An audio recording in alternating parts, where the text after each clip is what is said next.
We stand at the precipice of catastrophe, but we're also here to help the rest of the planet understand how to address that catastrophe. And if we become that kind of community, not only will we transform ourselves, but we'll find a better future. We have the capacity, we have the strength.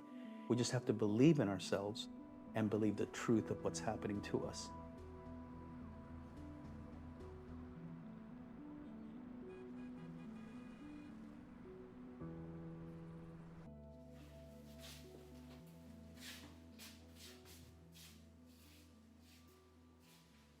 In this year, in 2024, I want to make the issue of sea level rise impossible to ignore. Xavier Cortada is a Miami artist and climate activist.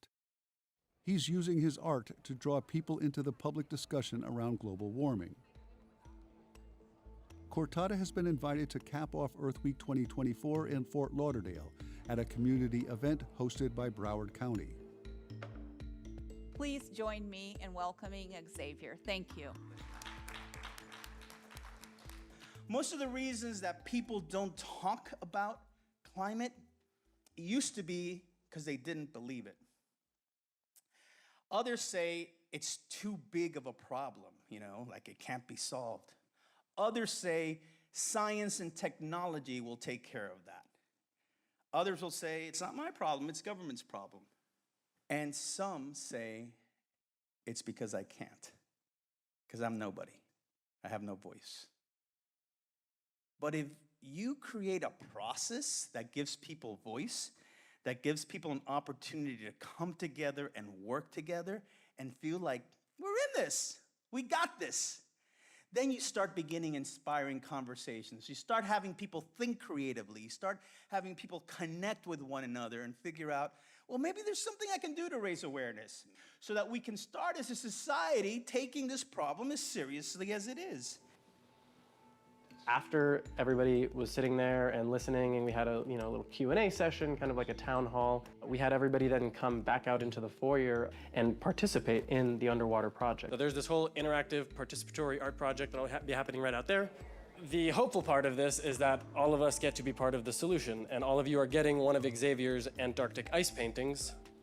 You see everybody scanning the QR codes, typing their address, creating their yard sign with their home's personal elevation. Second Street, okay, go.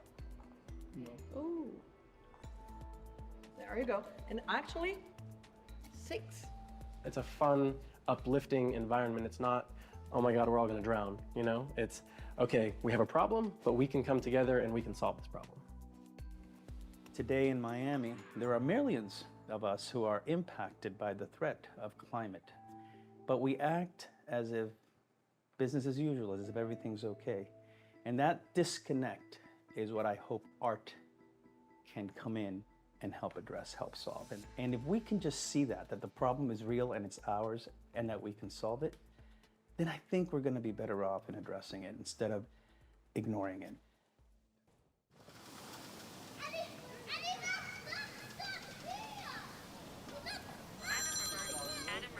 Hello? Hey, I'm walking in. There you are.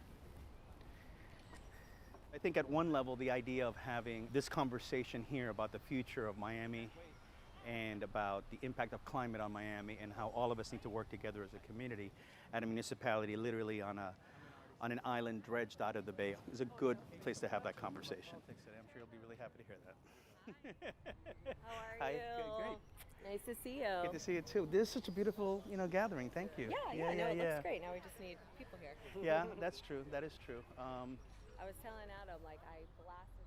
We are in the beginning of this initiative where we are installing sustainable concrete elevation sculptures across every single Miami-Dade County park. So there are over 250 county parks that are receiving these site-specific elevation sculptures that are really portals to climate education and activism because they have QR codes embedded and they're weird. So people are like, what does this number mean? You scan it, you find out how vulnerable we are to sea level rise and to climate change, and then you see how you can get involved. And I just want you to not lose hope because this is how we start. This is how we do it, little by little, planting these little seeds. And I think in time, we'll be listened to. I hope with enough time. That's my drama. So.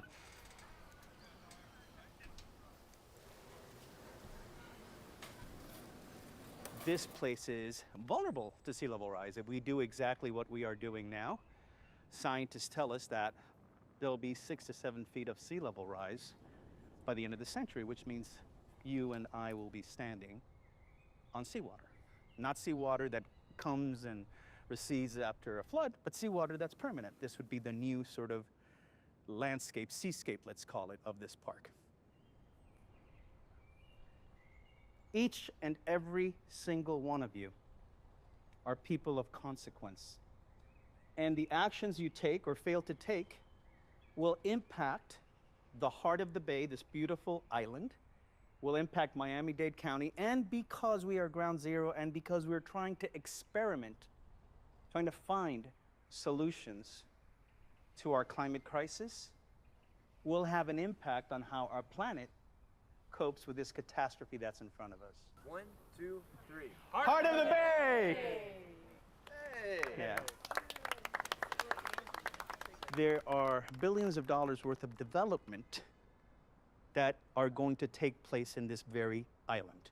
And that actually positions this island in an unusual location. It's one of the most vulnerable places, but it gives it a tax base that will allow it to use its resources to adapt through time.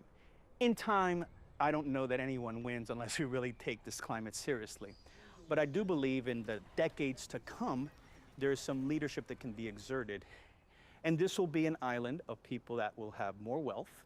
And I just want to, today, as I dedicate this sculpture that marks the elevation of this property, plant the seed on the future citizens who will use this park and inhabit all the condos that will rise around this, to understand that the seas are rising and that they are not an island. No man is an island, and in the case of Miami-Dade County, no island is an island. We're all literally in this together. And that there need to be ways of understanding that there are donor communities, that there are shared responsibilities, and that there are things that we need to do as a society that are complex, but require for our own personal self-interest that we think of the other as we engage in policies that move our society forward. So that's why I'm here today. What we are facing is nothing like what we have faced before.